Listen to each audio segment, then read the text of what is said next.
Welcome to Outplay Season 11. Belogan here. I am the organizer and GM for this year.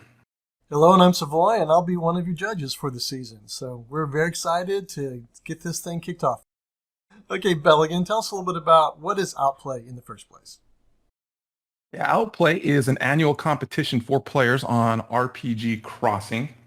It runs like a reality TV show single elimination style tournament where every week we eliminate players based off of feedback from the judges until we get down to our champion that we crown as the best player of the year.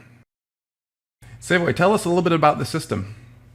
All right, well, this system is a rules light system, which means, and it's also very unique to us. So what we have has been tweaked. We do have to tip the hat. It's not totally original to us. I believe it began as lasers and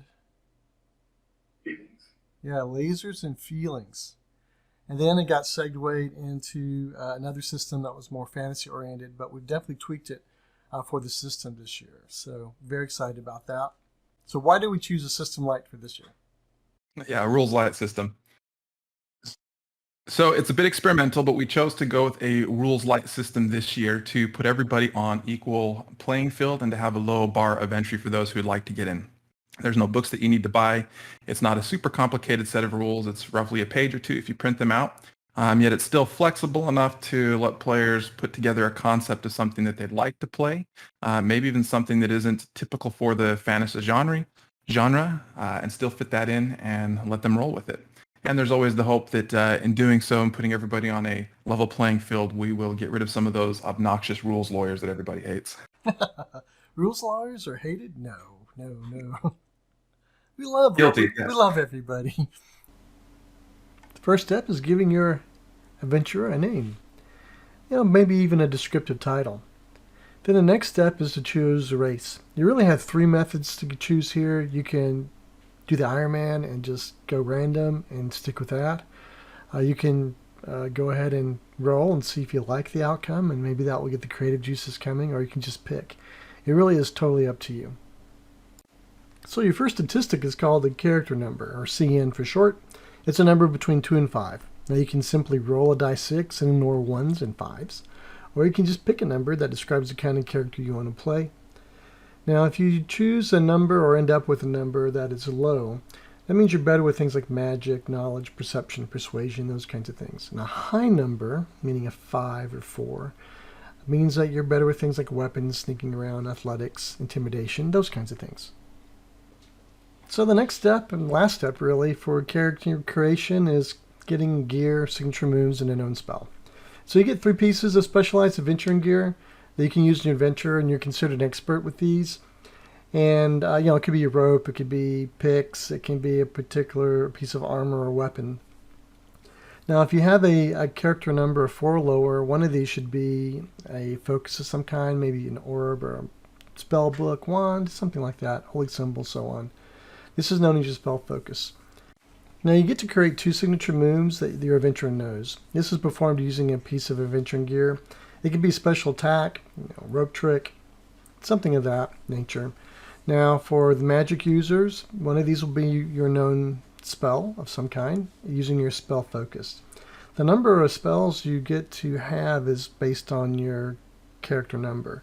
The lower that character number, the more known spells you can have. So now that we have an idea of how a character is put together and what those options are, how do you actually play this game? All right, playing Outplay 2021, the system will hopefully be pretty straightforward. You'll be presented with a scenario by me, the GM, and you will be asked to respond to it.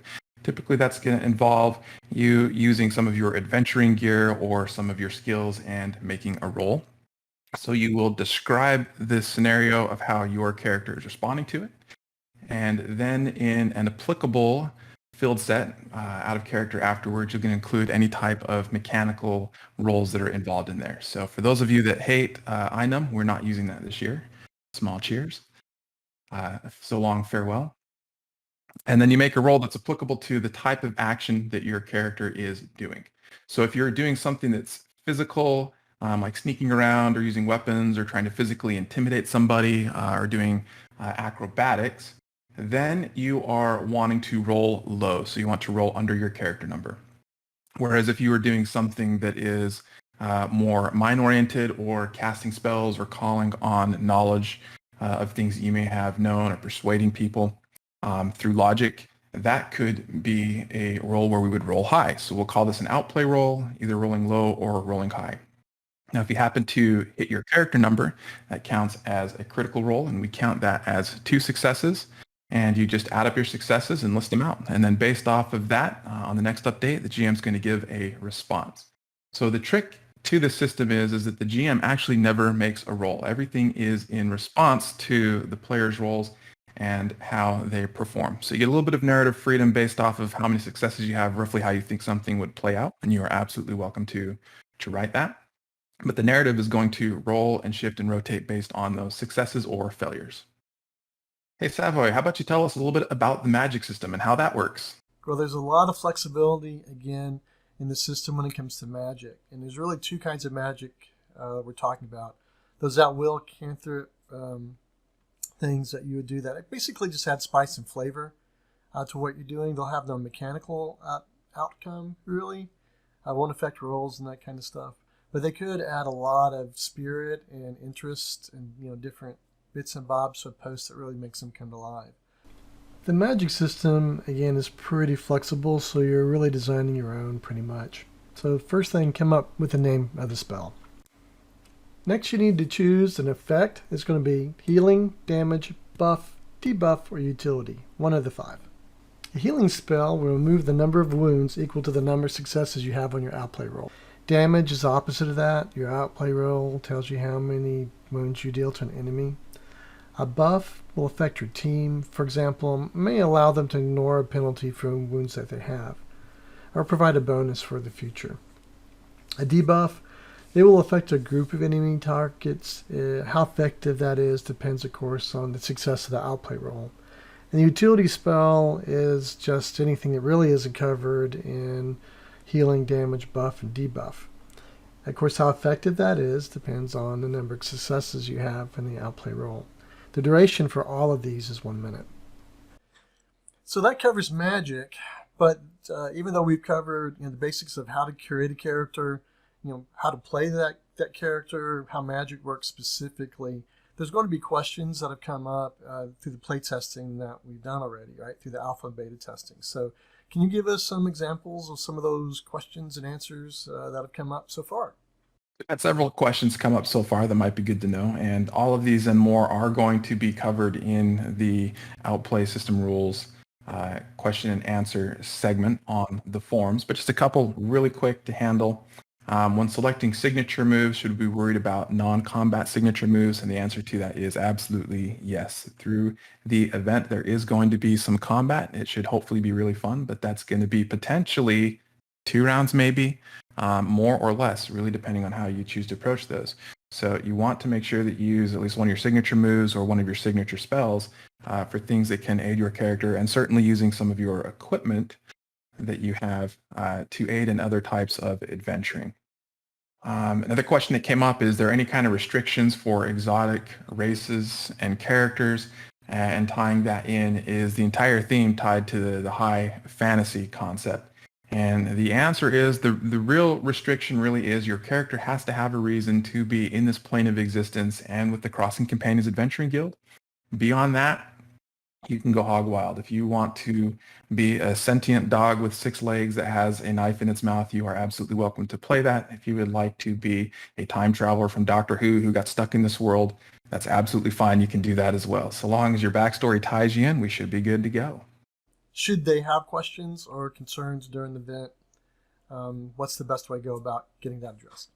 If you have any further questions that come up during the event or you need advice, you have a direct hotline to PM Savoy and ask him. He will answer everything you could possibly want to know. No, he says. No, realistically, you can ping me, Bellogan. We do have a question and answer segment, though. Competition rules and queries thread for Outplay 2021. There is room for you to ask your questions, get answers, and have those publicly displayed for everybody who might have the same question in the future. Excellent, excellent. All right, Bellion, any last tips or suggestions you might have for a successful year, especially if you're a first-time person trying to get into this? Yeah, if this is your first time playing Outplay, my main tip is never take anything personally that anyone says is intended to be constructive. This is an event for all of us to get better, to give each other feedback, and to have fun. We have wildly different levels of experience and expectations among our player base and judges, and that's all right. We all come into it together at the same point. We're here to have fun. At the end of the day, someone's going to win. That doesn't mean that they are the only good player or maybe even the best player. Maybe they were just the luckiest player this year. But it's an event to have fun, get your teeth wet, and to network and make friends on the site. Nice. Excellent. Very good. Yeah, hopefully you'll find this information helpful. And we'll see you in Outplay this year. Good luck.